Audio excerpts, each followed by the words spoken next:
Few words about the applied level before we head in. July 31st, keep in mind that is the deadline for the all-included price.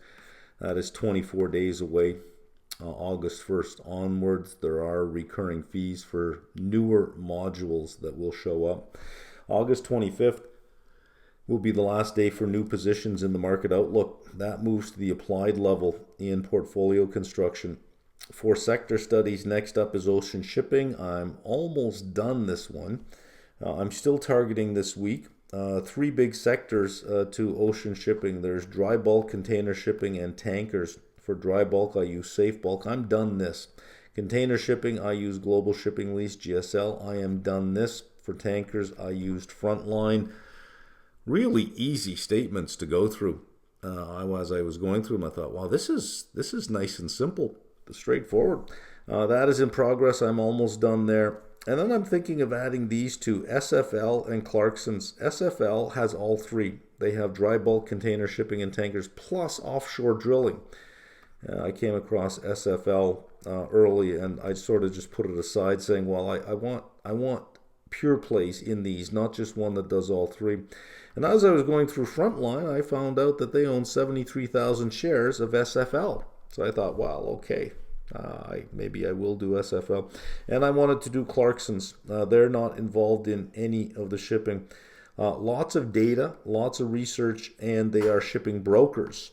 So they make money on every voyage or time charter or container booking, whether or not the shipping company makes money on that or not. This is the UK company I had alluded to earlier. Value stock, forward multiple, forward to 15 times. And they, again, they make money in all conditions. So I may present SFL and Clarkson's. If I do, I don't know if I'm going to get everything done this week, but I'm going to try to get this up first. The dry bulk, the container shipping, the tankers. I'm going to do it in separate videos. So I'm going to do one which just has the sub-industry. Okay. So just the data on the sub-industry. Then I'll do three videos. One will be a walkthrough of Safe Bulk. One will be a walkthrough of GSL. One will be a walkthrough of Frontline. So there'll be 4 videos in that. Then later on, I will add an SFL and a Clarkson's. I'm going to try to get it all done this week, but I don't know if I will because I haven't even started SFL or Clarkson's yet. So there we are. Early 2025, I will be unbundling. I'm not sure if I'll continue on with the bundled price, but I will be unbundling. Somebody had asked me, I have a job interview with a bank. Is it possible I could just get access to the financials sector of the sector studies? Because they didn't want to pay $220 for the sector studies. They just wanted to get up to speed on banking analysis, but I have it's not my site anymore, so I'm not in charge of the IT or in pricing, so I couldn't just say, yeah, let me get that done for you. I'll give you access to just that. That requires a lot of code to get done. And I thought about it. I thought, well, I do have some sectors that are, some of them are 8, 9, 10 hours long each. When I'm done with this ocean shipping one, it's going to be somewhere around 6 to 8 hours in total, because all of these walkthroughs, these are not short walkthroughs. They're pretty intense walkthroughs. That for somebody who wanted to learn about ocean shipping and just ocean shipping, didn't care about anything else I had. What could you do for that? So in early 2025, I will start unbundling depending on the sector and how well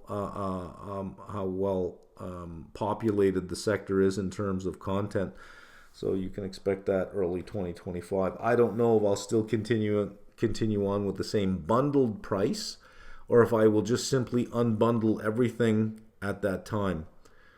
Anybody who has a full bundle at that would still have access to everything, but at this point, going bundled and unbundled becomes a big problem in terms of trying to do it the way I did it with CFA. With CFA, I said if you bought one section, one section would be 1/10 of what the full price was, because I didn't believe in this price a section at a much higher rate so that it convinces you to buy the full thing. I thought, let's just be fair, so that if you bought 10 sections, it would be the same as buying the full amount. And if you did buy one section and then you want to move to the full amount, you get 100% of what you paid as a deduction, so you'd never pay more than the full amount. Doing this here is going to be brutally difficult because there are just way too many things to unbundle. It would be a nightmare in code. So either you offer unbundling or you offer bundling, but you can't offer both. Do you get what I'm saying? Like the code would be horrendous for that, and you're more than likely to make mistakes. It only works when you have something simple. This because it's always evolving would be complex. Listen, it's way more than you want to know. Just in case you're wondering, well, why would you cancel one if you add the other? Is just the complexity of trying to keep this sort of spirit alive would be way too difficult. Let's begin with economic data from last week. None of it very good. At least if we're thinking about the strength of the economy, we clearly have a weakening economy.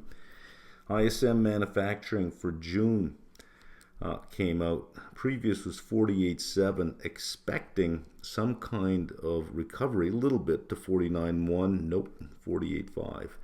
Anything below 50 is contraction. This is a diffusion index. 48.5, and that came out at the same time as construction spending did. The expectation was for 0.1, negative 0.1. Looking into the PMI number, employment 49.3. It was 51.1, expected to be 50. In other words, neither expanding nor contracting in terms of employment, but under 50. So in contraction. This is for June. This seemed to be consistent with the jobs data, which we'll see shortly. New orders did increase 49.3 from 45.4. That's a big increase. The expectation was for 49, but still in contraction, but not contracting as much as the previous month. And prices 57 down to 52.1. Again, anything over 50 is expansion. So what this is saying is that prices are still going up, but certainly not as much as they used to. So that speaks to disinflation. We'll see that we have the same thing when we get to Wednesday and look at ISM services. Look at Mexico in here. Gross fixed investment for April up 0.9. The expectation was 1.2, came in a little bit lower, but still an increase from the month before. Year over year up 18.1%. The expectation was 17.7, up 18.1. For Canada, SPGlobal manufacturing PMI 49.3. Little change from the month before, expecting it to move into expansion from contraction, still sitting with contraction. The JOLTS, not a lot of information from the JOLTS report here. You have job openings which have gone up a bit, but really certainly nowhere near the 10 million plus it used to be, some 2 to 2.5 million lower than the peak. And jobs quits, almost unchanged basically, still about 700,000 to 1 million lower than where it used to be. Moving into Wednesday, Canada and the U.S. trade balance. The trade balance for Canada, negative 2 billion. The previous month, negative 1.3. The expectation was for a negative read of 1.2. Trade balance is worse than expected. U.S. has a little bit of a better trade balance, but still, those are some big numbers. If you multiply that by 12, if you have a trade deficit of 75 billion in a month, that's about 900 billion in a year, close to 1 trillion in terms of a trade deficit. Continuing jobless claims, expectation was for 1,840,000, 1,858,000. So more people on unemployment than anticipated. Initial jobless claims 238. Expectation was for 235, also higher than the week before at 234. None of these numbers suggest falling off a cliff, but it does suggest an economy that appears to be slowing in multiple areas. ISM services 48.8. This was a big drop. Previous was 53.8, expecting some moderation down to 52.5, and it was a big drop. Services was the healthy part of the economy for the last 2 years. Manufacturing, the PMIs had always been weak, but you could always count on services to bring it home. But now in contraction, factory orders negative 0.5. Remember on the previous screen we saw construction spending coming in at negative 0.1. Factory orders negative 0.5. Takeout transportation even worse, negative 0.7. What makes it worse, you also have downward revisions to the previous month, but what makes this worse is it was expected to be positive, and it came in not only with an opposite sign, but a greater magnitude. Digging into the ISM services, employment 46.1 down from 47.1, again consistent with the June jobs report. This is a big one here, new orders 54.1. Expected to moderate to 53.6, dropping all the way to 47.3. And prices paid 58.1, expected to moderate to 56.7, down to 56.3. Still in expansion territory. In other words, the participants who are reporting on this are saying, yeah, we're seeing prices go up, but certainly not at what they saw the month before. Prices are going up at a slower rate. Again, that speaks to disinflation. And we get two readings this week, CPI and PPI, for the month of June. If it is consistent with what we've seen for prices paid for ISM manufacturing, down to 52.1 from 57, and from services down to 56.3 from 58, we should get a very benign reading on CPI. For those who are playing in the energy sector, this was good news this week. The inventory report, crude oil stocks for the week ending June 28th, expected draw of almost a million barrels, 900,000, dropped 12.1 million barrels, 12 to 13 times the expected drop. For gasoline stocks, the expected drop is to be 1 million. Dropped 2.21 million, so that is supportive of prices. Let's get into the jobs data, both Canada and US that day. So if you were in the Canadian dollar, it was a busy day. Employment change, negative 1.4. From a gain the previous month of 26.7. Unemployment rate now sitting at 6.4%. Month before was 6.2. To give you some context, January was 5.7%. Now we're at 6.4%. I say we because I'm back in Canada now and I'm still a Canadian citizen, although not a Canadian resident. 5.7 to 6.4 year over year, 5.4 to 6.4, up 1 full percentage point. But the January to June 6-month period, 5.7 to 6.4, that is quite a bit. Windsor, Ontario has an unemployment rate of 9.2. Windsor is a big manufacturing city. If you've been to Windsor, if you live in Windsor, you know that it is full of tool and die shops, mold shops, a lot of suppliers to the big three. The whole county is full of shops. Windsor tends to be a leading indicator for the economy. When you see unemployment tick up in Windsor, usually it'll tick up in Windsor ahead of any other city in the province, and then it falls last. So people in Windsor tend to get unemployed sooner than the rest of the population, and they get jobs later than the rest of the population because they're primarily an auto industry town. So this doesn't speak well to the auto industry. And being that it is a leading indicator, 9.2, I don't know how you escape the realization here, 5.7 to 6.4 in 6 months. Average hourly wages, 5.6. There's some strength there, up from 5.2. Full-time employment change dropped. Part-time increased. We're going to see the same thing, the same trend in the U.S. where more jobs are created on a part-time equivalent than full-time. Participation rate 65.3, down from 65.4. Okay, let's spend some time with the U.S. jobs report now. Non-farm payrolls came in at 206, much higher than expected, 190. But private sector was only 136. The expectation for private sector is 160, 136. Government sort of stepping in there, 70,000. Downward revisions, significant downward revisions to the previous months. So the strength that we saw wasn't really there. It seemed the household survey had more validity than the establishment survey on that. Unemployment rate now at 4.1%, a tick up of 0.1. Last time we saw 4. January was 3.7, sitting at 4.1. Canada went from 5.7 to 6.4, an increase of 0.7. And the U.S. went from 3.7 to 4.1, an increase of 0.4. Looking at July last year, the low of unemployment was 3.5, now sitting at 4.1. That's an increase of 0.6. Average hourly earnings, not much movement there, 0.3, and it is actually 0.286 if you look for extra decimal places. 3.49% annualized. That's a forward looking. That's just taking the month and annualizing it.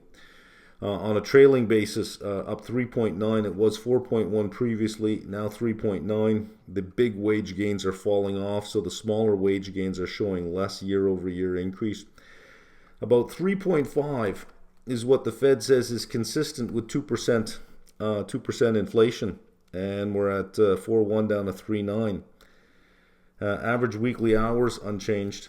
Again, non-farm payrolls coming in at the private sector coming in at 136. From the household survey, participation rate 62.1, an increase of 0.1. Manufacturing dropped 8,000, consistent with PMI. I like to see this consistency.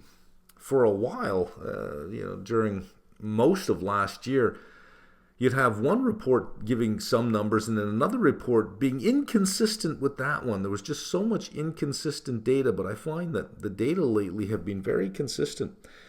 Manufacturing payrolls down 8,000, retail down 8.5. This is odd to see retail drop, and temp big drop, 48.9. Healthcare had the biggest increase. So if we think about the 136, 82.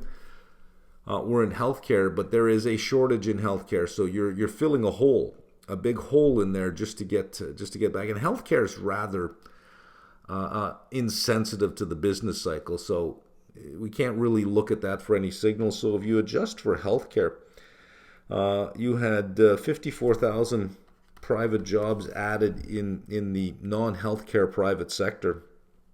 That doesn't seem to be very good, right? U6, this is a U3. When we look at the unemployment rate up here, 4.1, that's U3. This is U6, 7.4. So we've already talked about average hourly earnings coming in at 2.86. Household showed an increase of 116,000. Less than high school up 89, high school down 76. Less than BA up 36, BA up 178. I know these numbers don't exactly add up, but it's the age cohorts that they're looking at, whereas the 116 is the 16 to 65. The 16 to 20s are, I think, up to 24 is not included in here. 16 to 19, negative 89. 20 to 24 added 105. 25 to 54 dropped 45, and the 55 plus, which is odd to see the 55 plus increase, but it has increased. It is a survey. There are statistical errors. This is not significant, by the way. If you look at the standard error, it is not significant. But if you think about it on let's just say that the 25 is there. That's a number we see. You could argue that it is economic necessity, although it's not significant, so I wouldn't read much into that. Full-time, down 28. Part-time, up 50,000. The economic data last week for the U.S. is fairly consistent that you have an economy that is, I don't want to use the word rapidly slowing down, but is demonstrably, how's that? Demonstrably slowing down. And when you start to get indicators that are agreeing with each other, and economic indicators are really just that. They're an indicator. They're not an absolute measurement. They're the best measurement we have. And even if you have a broken scale and you keep weighing the same person over time on a broken scale, you will be able to determine when the person is gaining weight and losing weight, even if the scale doesn't give you the actual weight of the person. What we've seen over the last little while is all the different scales showing consistency. And when you have a bunch of indicators that then start agreeing with each other and showing consistency, that is a signal, as opposed to any one indicator on its own. You need a group of indicators agreeing with each other. That's kind of what we're seeing now.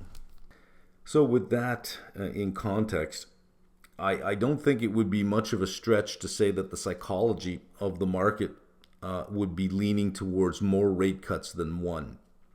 If the data continue on this trajectory, if we see July data once we get much into August following the same path as June, and the June data that we'll get following the same path that we saw in May with a demonstrably weakening economy, you could have your rate cuts.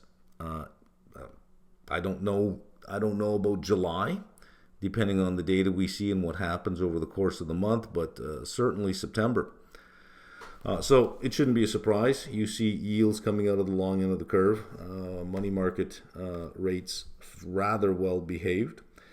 Curve inversion continuing. We are now over the 2-year mark for the 2 to the 10. It is 2 years plus a day, because 1 year was a leap year, right? 365 plus 366 is 731, 732. And we're about 4 months away from the 2-year anniversary for the money market capital market inversion. 16 billion off the securities holdings, down to 6.65 trillion in that facility. Full balance sheet down to 7.23 trillion, down 21 billion. Considering the securities runoff, you have a net runoff of 5.3 billion. Don't know that there's a lot of information here. These are slow-moving numbers. Money market funds, this is wild, right? Increase of 51.23 billion, retail and institution, both increasing significantly. Almost 20 billion on retail, 31 billion on institution. Government up 13.3 here, 31.12 here. Prime 4.65 and almost nothing here. But that's a big number. I think we're either at a record in money market funds or just slightly below a record now. Well, it seems to make a lot of sense, right? Look what you're getting here, 5.47 as much as out to 5.09, depending on what tenor you're looking at. And as you have a market that continues to go higher and higher, to outperform cash, it has to go yet even higher. The valuations have to get even more stretched. That I think as valuations get more and more stretched, it's an easy decision to say, it seems like for the risk that I'm taking on, let me just grab the money market yield.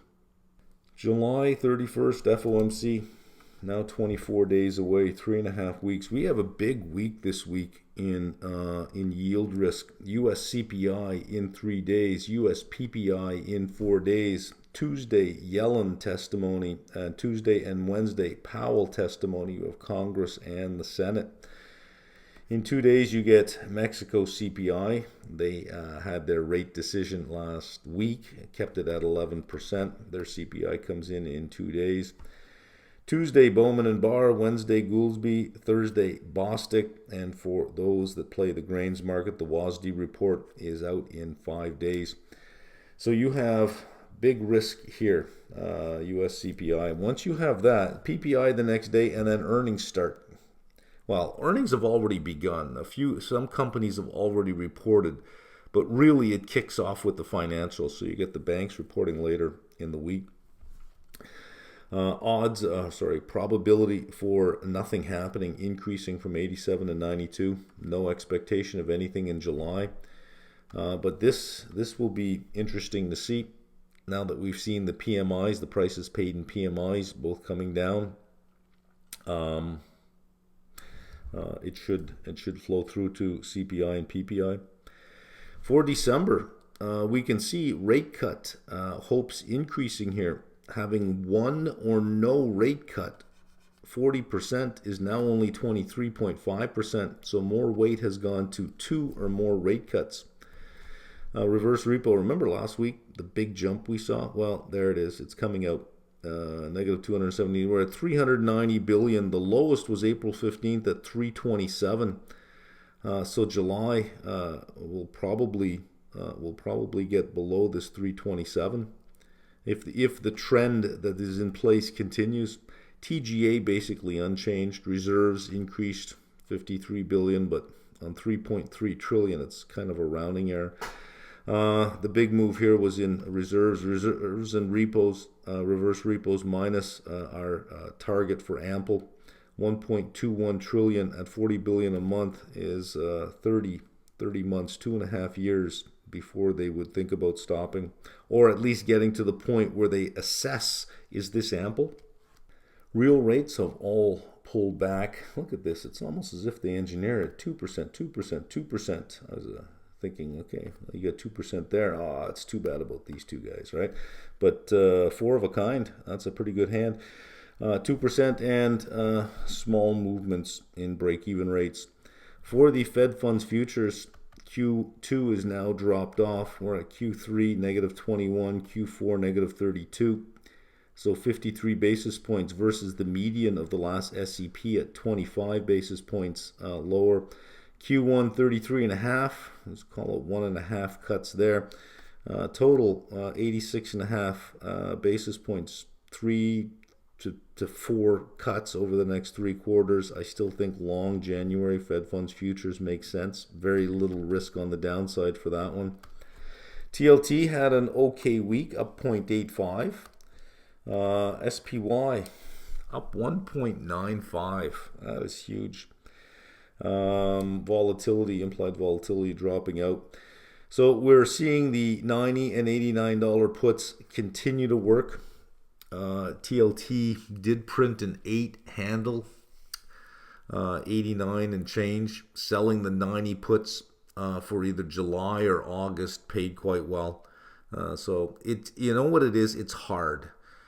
When you see the price drop, and there were some big price drops very quickly, when you see the price drop that quickly and the narrative that you're hearing is so negative, it's hard to sell into that when you start hearing everyone, oh, remember Jamie Dimon said 7%, 8% on the 10-year, and you hear this going on, you think, whoa, I'm not getting in front of that. But you have to have the ability to tune that out, because there'll always be, whatever story you're looking at, and you think this is going to happen, there will be ranges of the story.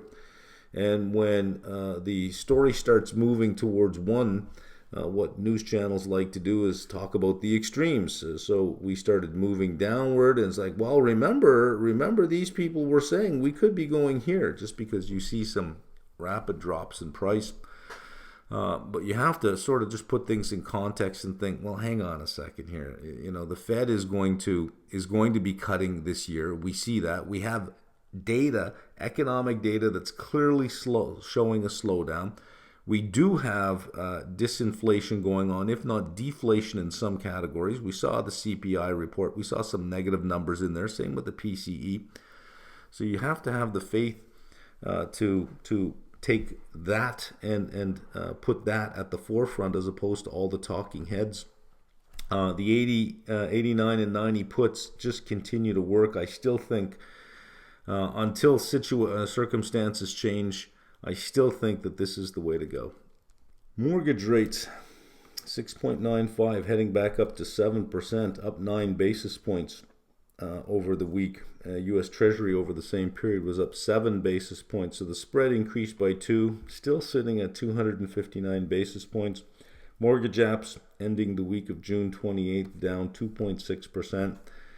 Nothing to see on spreads, although 2 weeks in a row, Triple C has shown double-digit increases in the spread, now sitting at 9.59. We have SIFMA data out for corporate bond issuance for the month of June. We can see issuance coming down here. IG still 102 billion, high yield 20 billion. Last June, investment grade was 102. It's 102, pretty much the same. High yield was 15 billion. It's now 20 billion, slightly higher year over year. Issuance to date for 2024 is up 25% over 2023. But we are moderating in the issuance. Let's look at new positions. And for new positions, just bear with me here. I'm going to try to take some things off the screen so that we have a little bit more room. Let me just see what I can do here. We want this. And I'm going to take all of this off the screen over here, okay? We've seen this. We don't need this anymore. Let's see if that comes off. And they're on different layers, so I have to delete layer and layer. All right, let's begin. The big new position I put on, XLU. I did this as a $70 synthetic for March 2025. I did 50 of them to start, which is equivalent to having 5,000 shares. I only did 50. I got paid 92 cents per contract, and again, 50 contracts. So my break even is 69.08. My thesis here is we have rate cuts that are coming in. We have a slowing economy. We're going to get rate cuts. And asset builds still continue. You are switching your energy for vehicles from the gas pump to the utility. AI requires a whole bunch of computing power. We've seen that, and it's not going to stop. And here's something really crazy. How many AI startups do you think there have been in the last year? How many startups do you think have been funded? Not Wall Street Journal, New York Times reported this. This was absolutely stunning when I read this. 26,000 AI startups, 26,000 of them that all need to use huge amounts of energy. And let's not forget, just generally, a digital everything. Everything is turning digital. The Internet of Things, right? So you're going to have asset builds, and utilities base their returns on the assets they have, because regulators say, okay, you have this many assets, this is the return you need, there's your net income, and then it builds up to determine what the revenue requirement is. It doesn't start from the top down. It's pretty much a guaranteed net income. So if you have assets that are building, you're going to have revenues that are building, period. So you have a numerator and a denominator. We know the numerator is going to increase. What would be great is if the denominator decreased. There's your rate cuts. That's my whole thesis for being in there. Why am I using a synthetic? No dividend withholding. If you look at the way that options are priced, they increase with the risk-free rate, but they decrease with the dividend rate. And these are based on continuously compounded rates, RF and Q. It's interesting now with SOFR. Would they still be based on continuously compounding? I still believe that they would. Yeah, because of the way the Black-Scholes formula works, the natural log of S over X, you have continuous compounding. You'd have to have continuous compounding here, so it would still work with continuous compounding. You have the risk-free rate and the dividend that is in there. So the dividend is in the present value of the continuously compounded dividend rate is in the premium for the puts and the calls. So if you do a synthetic, you are getting the present value of the continuously compounded yield in the price. So you don't have to worry about a dividend withholding being across borders, 30%, right? You get to keep that minimum currency risk, because if you, let's see, XLU was at about 68.20 when I put this on. 1,000 shares is $68,000. So 5,000 shares, you're sitting somewhere around $340,000, right? To the margin requirement for 50 contracts was about 105,000, and you can hold T-bills for this. right? With a high interest rate, you're going to have carry. So being long the call, you have negative carry right away because of the high interest rate. You can offset it with positive carry by keeping your margin requirement in T-bills. So you have some offset on the carry because of what you're getting on the T-bills. Because you're only putting up 105 instead of 340, you got 3.3 times leverage. So this is a leverage trade on utilities that avoids the tax withholding from the U.S., gives me minimum currency risk, and I get a cash return on my margin. So that's why I decided to use the synthetic. But utilities, I like. I can't. If I want to just take all my ideas and say you can only do the top three, utilities are in my top three. Canadian apartment REITs and utilities would be 1 and 2, hands down. With Canadian apartment REITs, I think edging out on that one. ABR over the week, look at that, up 2.71% week over week. The short reports don't seem to be coming out anymore. Now, I don't know what this is a function of. It's certainly not a function of the 10-year, and it's certainly not a function of mortgage rates. And I don't think it's a function of commercial real estate or of multifamily. I don't think the story is in there. I think the story is the continuing meme stock thing that's going on. It's hopping from stock to stock to stock, right? We're on, what is it, cost now? And I think that short sellers are seeing the absolute willingness of the retail investor to just follow along, to just jump in and to concentrate. The fear is, well, with ABR short position, what if they decide to take aim at this one? You could get hurt. So it could just be continual short covering each and every day, because it is well above its last book value per share. And being that we've had no interest rate changes at all and slightly more strain in the housing market, not a lot, but slightly more strain in the housing market in the US, the numbers have not been looking good lately.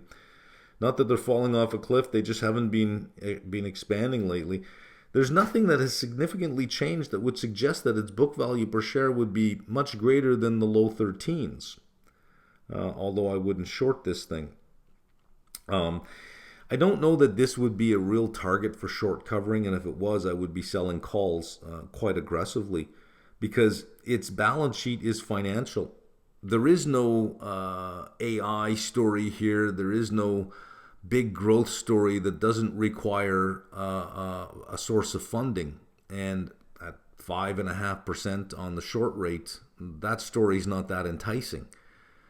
So I think the rally in ABR is short covering and nervousness about all this meme stuff that's going on. But if the market corrects, this will, I think, correct by even more, by a greater percentage. So if you're in ABR, just be careful. I still am short the $14 calls for July, but I am also short the $13 puts. So as ABR goes up, it's ouch over here, but yay over here. So the balance of the two is, it's not much of a change from day to day. CapREIT had a good week, up 2.65%. Finally, it had trouble at 45. It had to clear the $45 mark. It did almost hit 46, settled at the high 45s. It's going to have trouble from 46 to 46.20 if you look at the chart and you want to look at where resistance happens to be. It may have some trouble there, but finally nice to see it coming along here. There it is, resistance 46 to 46.20. I haven't changed my positions. I haven't done anything here. I attempted to sell some $47 calls, not because I think CapREIT can't get above 47, but when it was really low, I just kept buying more and more and more and more. Now the position is much larger than I would like it to be. So I tried to sell 100 of the 47 calls for 65 cents, and it just never gave it to me. I think I put the order in around 46.50. It went to 46.90. 45.50. Went to 45.90, 45.95. Still didn't give it to me. So I didn't get them. So hopefully we can clear the 46 to 46.20, make a run. I'll move up to the 48s and sell some calls if I can get them. Let's talk about Tesla, because this was idiotic. But you gotta think about what's going on here. I think I've been approaching this company wrong, because I'm looking at what other people are doing and it doesn't make any sense. ARK put a $2,600 price target on Tesla, but ARK was selling shares. Last Wednesday night, they submitted their forms on the SEC. You could see that they were selling shares, sold like 76,000 shares of Tesla. Well, if you believe at $250, it's a $2,600 stock in 5 years, that's 10 times. That's an increase of 10 times. The return, the percentage, the CAGR on that is huge. Why would you be selling the very thing that you put a $2,600 price target on as soon as it gets to the mid-twos? Remember last time ARK sold, it was the mid-twos. It was around 240, 250. They put a price target. They put a market cap on it, I think of 3 or 4 trillion, but were totally willing to sell their shares at a market cap of 800 billion. Here they do it again. ARK is selling. So it seems to me, if I had a high conviction trade, I don't know that I would be selling. Think about the shareholder base. I'm going to draw 3 circles, because I have to find some logical reason why a stock would rally 40% in 11 days. 40% in 11 days on a shrinking company. And it is a shrinking company. Its EV sales for the first quarter were negative year over year. For the second quarter, they were negative year over year. Okay, not as much negative, but negative compared to GM, up 40%. And compared to some of the some of the other companies that have EVs, up significantly. And they are a shrinking company. Somebody said, well, you're ignoring the energy side of things. No, not really. I mean, if you give it a really great multiple, the energy side, a multiple of sales of, let's say, 5, you get to about a $15 to $16 billion valuation on the energy business. That's about it. Off of what, $800, $900 billion, you get 15, 16 billion for the energy side. And if you really want to throw an AI story onto it, maybe you get to 20 billion. Keep in mind that there are other suppliers of this out there with battery packs that are as good, if not better, than what Tesla has. So being really generous, give it a $20 billion valuation. That still leaves it as a car company, right? So in this bucket, let's put the shareholders like me. I am a pretty much a value investor. I look at fundamentals, and I don't know that it would for any, I think, intelligent enough investor. I don't know that anyone would argue with me that the fundamentals are just not there. I think there's wide consensus on that the fundamentals are just not there. There is a story, but the story breaks down rather easily. If we think about robotaxi, if you think about AV, if you think about Optimus, if you think about everything that they're doing, that story does break down rather easily. This is the wrong way to do it. You can't think about Tesla using fundamentals. You have another group of investors, let's go to the other end, that simply don't care about fundamentals at all. And we'll call this the retail trade that is in Tesla. They don't care about the fundamentals. They are a huge momentum crowd. Then you have these ones in the middle. And this is where ARK sits in. And I got to tip my hat to ARK on this one, because I think they have it. And I think Musk is in here as well. I'd put him in there as well. They're not looking at the company this way. They're looking at the company this way. They're not looking at the income statement and the balance sheet. They're looking at psychology of the retail trader. And what they're doing is they're playing the psychology, and you can tell them about the fundamentals and they'd say, well, that's not important. Who cares? It doesn't really matter. This is the group of people who are buying the calls that force the market makers to buy the stock, that run up the stock, that cause more people to buy the calls, that cause the market maker to buy more stocks, that cause the run up in the stock. This is what we're playing. And if we look at it that way, I would say with almost 90% probability of success, that Tesla will hit $300 before it hits $200, simply because of that. If you remain anchored to the fundamentals, no, this company is massively overvalued, and it will someday it will have a reckoning, and it will come back down to its fundamentals at some point. But looking at its fundamentals makes no sense. The rally from $180 to $245 on a shrinking company doesn't make any sense. Now, robotaxi. Oh, they got a robotaxi coming. Have you seen it? If you go to YouTube and you type in robotaxi unveil, whatever the case is, the designer, the chief designer showing the robotaxi mock-up, it's a cardboard box. I kid you not, it's a cardboard box. It's a cardboard box. But the videos of the test lights showing it, the raving that they're doing of the design, of the lines, the sleekness of this cardboard box, it's off the charts. You listen to this, you go, you guys would just praise anything at this point. So I think the play on Tesla is quite simple. Ignore the balance sheet, ignore the income statement, pay attention to the investor in Tesla, and play the psychology. Don't point out that it's overvalued. Tell them that it's massively undervalued. And I think that's what ARK was doing. Tell them what they want to hear. $8 trillion, but then start selling around 250, which is what they were doing last week. And I expect that if you watch ARK, they will sell more Tesla as it rises in price. It'll get nowhere near the $2,600 per share. They will, if it runs to 300, they'll probably sell another 15 to 20% of their holdings. They'll continue to sell into the rally while fanfaring the rally at the same time. The quarterly numbers that Tesla is going to report are not going to be good.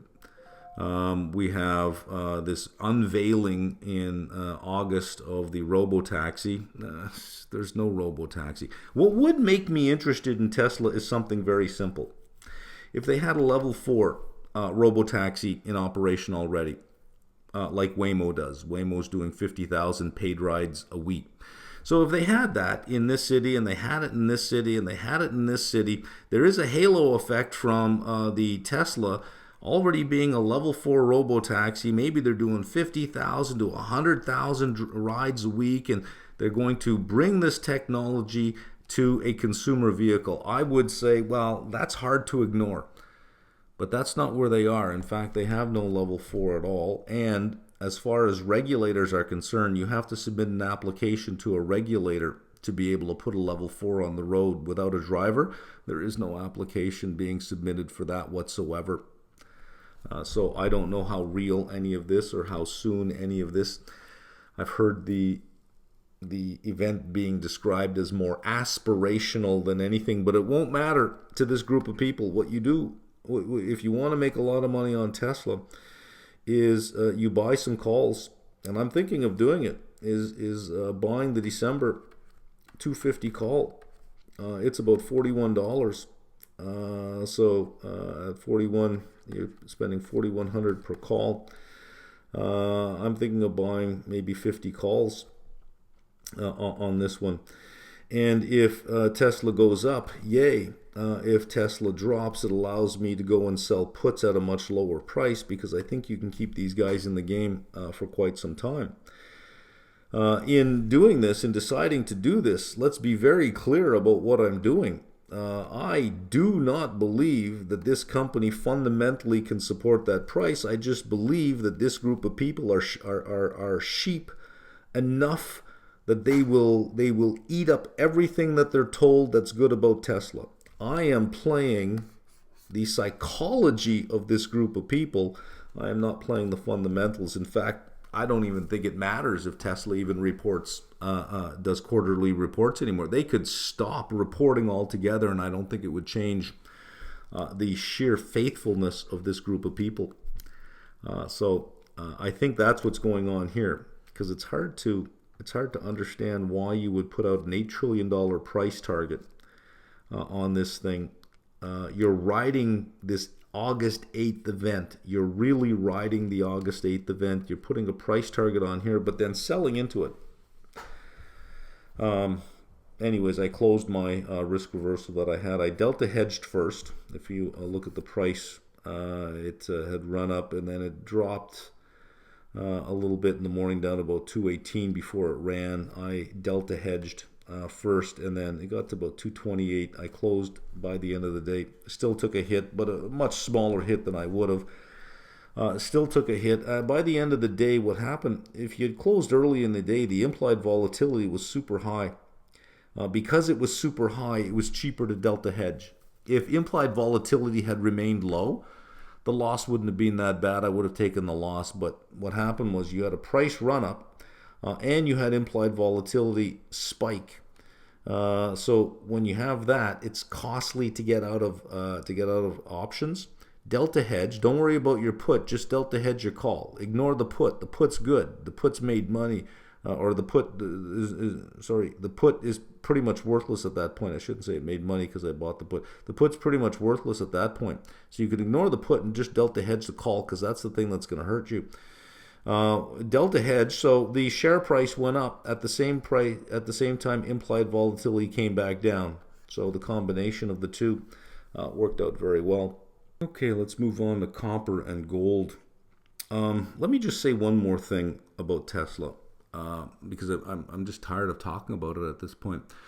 For those of you who are fans of Tesla who think that I finally changed my mind and I'm getting on board, let me be clear, you should be insulted by what I just said. I'm saying that I would go long Tesla because I'm playing your gullibility. I'm playing your ignorance. I'm going long your ignorance and gullibility. I'm not going long the stock, I'm going long you, and betting that you are not going to figure it out. So, in the comment section, don't say, you changed your mind. No, I didn't change my mind. I just changed my target. I'm not playing the stock anymore. I'm playing you. Copper and gold. Both of them, look at these charts. They have the same movement. That is odd.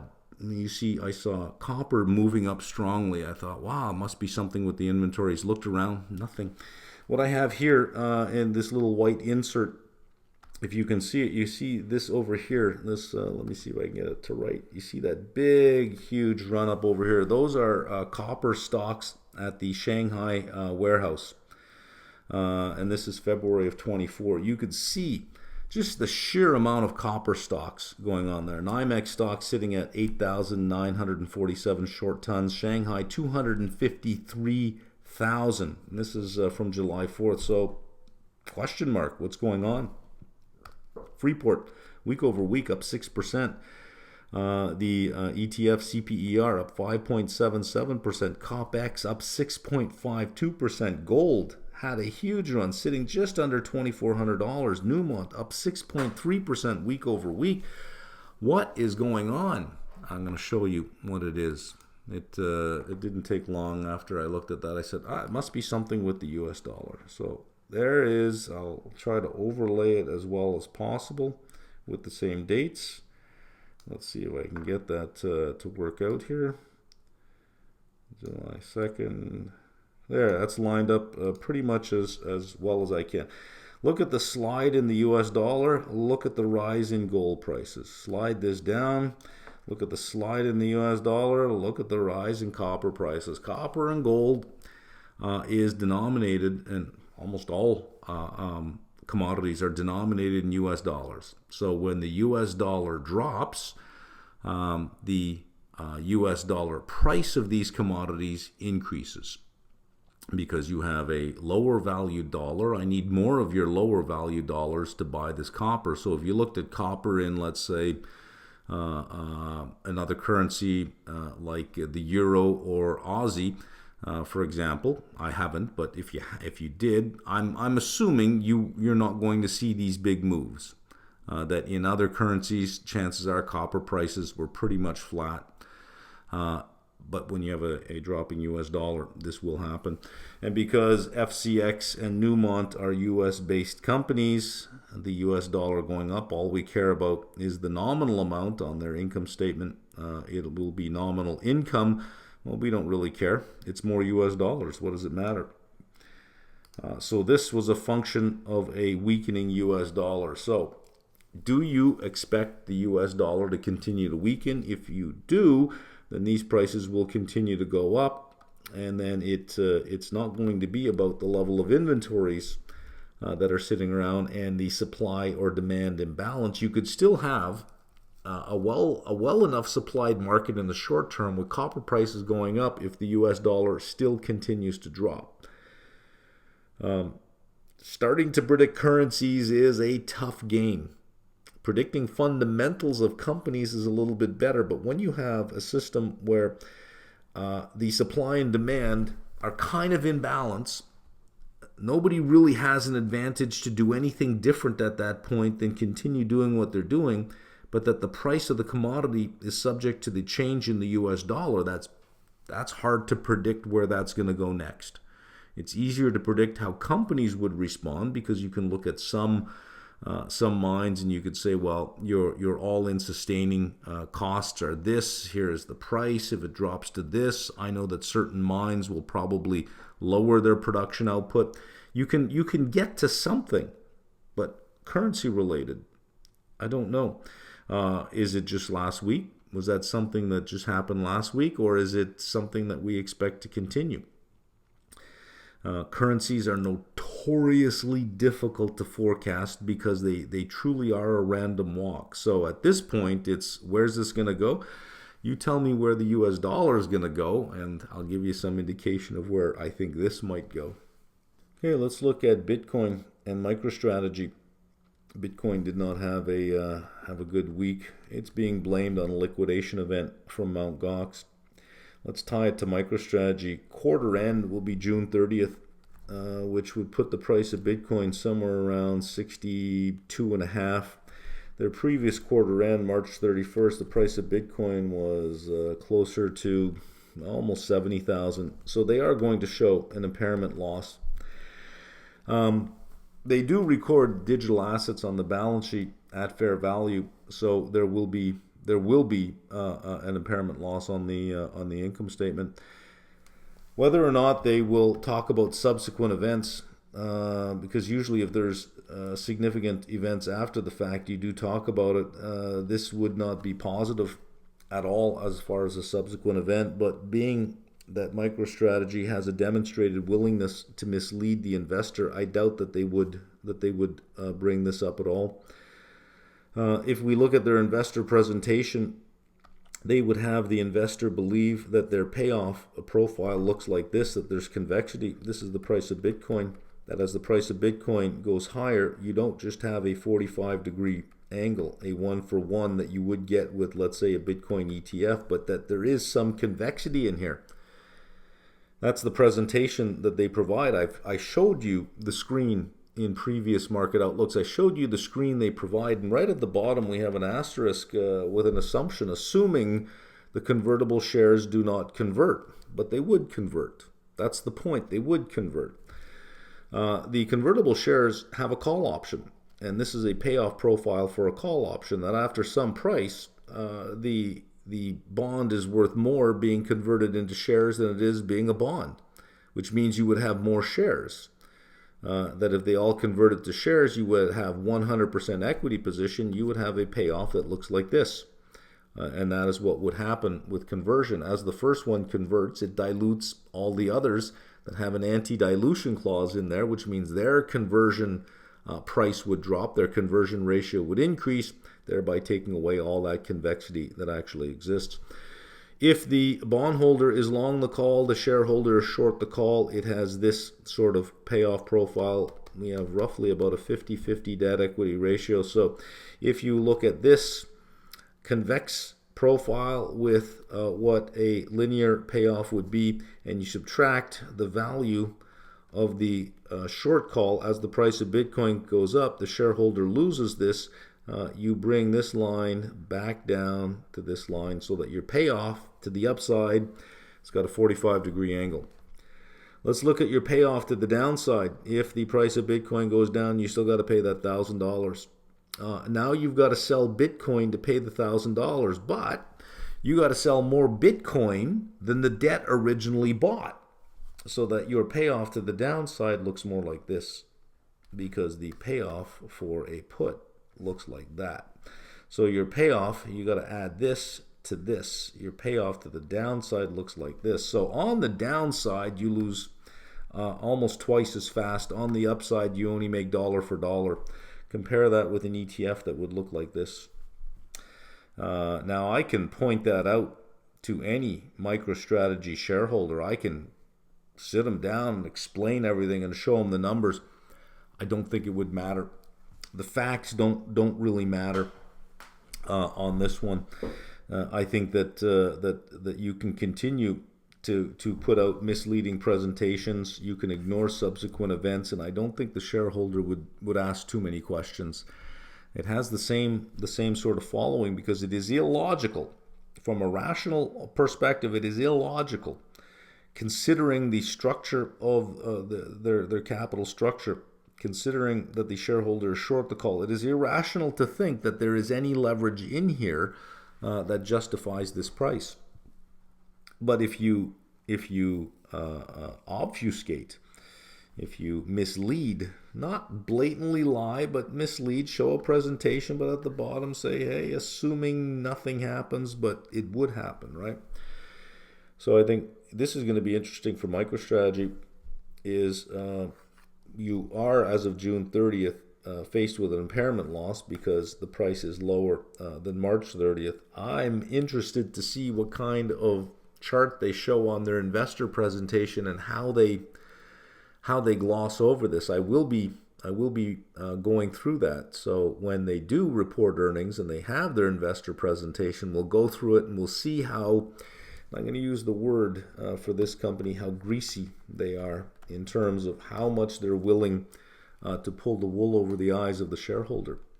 SPY, another all-time high, 554.64. 50-day moving average is at 529, 4.5% below the all-time high. 200-day moving average at 487. A 10% correction only gets you to 499, not even back to the 200-day moving average.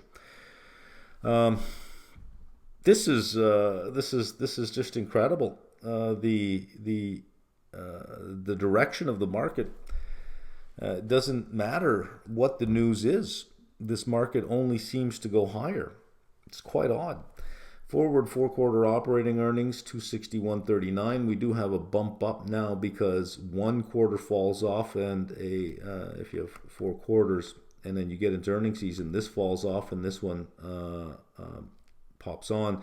But being that forecasters do this with their forecasts, you have a lower earnings one coming off and a higher one coming on, only because it's further in time and they tend to use constant growth rates. 258.63 on SPGlobal. That gives you, this is next 12 months, this is trailing 12 months, operating earnings, EPS. It gives you a multiple of 21.41.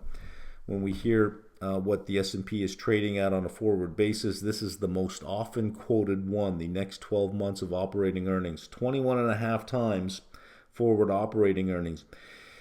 If you use the forecast for as reported EPS, not just operating earnings, but EPS, you are at 23.7 times forward EPS. Trailing 12 months, this is objective. Nobody would be any different on this, so we don't need to look it up in a bunch of different places. We just need to say what did actually happen. 215.62 on operating earnings basis, which means you have a almost 26 multiple, a trailing multiple on operating earnings. And if you're using the as reported EPS and looking at the PE using the EPS, the trailing 12 months is 29 times earnings with a forward multiple of 23.7 on the as reported. Using operating earnings, the logic there is those are earnings from operations. Yes, there are things that happen below the line, but they tend to be one-off things. It's just that there's always one-off things going on, so one thing we can count on is there will be one-off things. While they are random each time, what is consistent is that they are there all the time, which means I'd probably say this is more logical to use than operating earnings, 23.7.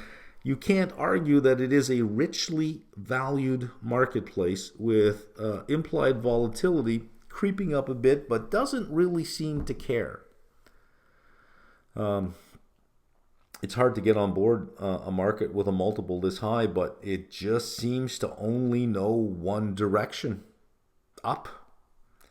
It is weird. People I know that have been doing this for a long time, I talk to, and I get the same thing from them, is that this is odd.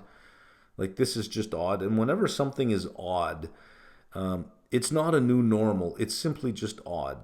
That when it does correct, which it always does at some point, when it does correct, the conversation you'll be hearing is, shouldn't we have known?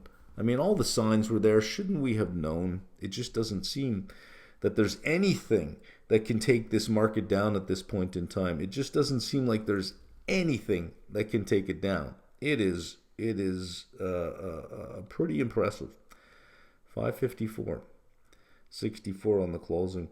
Coming up this week, we have earnings, and the clown show is back in force. LSEG, 8 companies. SPGlobal, no, only 7. Sector SPDR, not wanting to be different, wanting to be different, says no, there are 9. So Friday, they all agree. So that's nice and easy. They all agree on Friday. 100% agreement over here. Yay, you guys are doing okay. JP Morgan, Citigroup, Wells Fargo, Bank of New York Mellon, and Fastenal. When we get to Thursday, they somewhat disagree. SPGlobal says there's Pepsi and Delta Airlines. LSEG says we agree with that, but there's also ConAgra. And Sector SPDR says, well, we agree with all of that, but don't forget Progressive. So Pepsi and Delta, they all agree on. So I guess we can count on that. ConAgra, LSEG and Sector SPDR both agree on ConAgra. I don't know. And Progressive, only one agrees on that. I don't know. I don't feel like looking these things up. But here we are. Is just, the regular shit show of these incredible data providers that you pay these huge amounts of money to. Anyways, that's the end of this.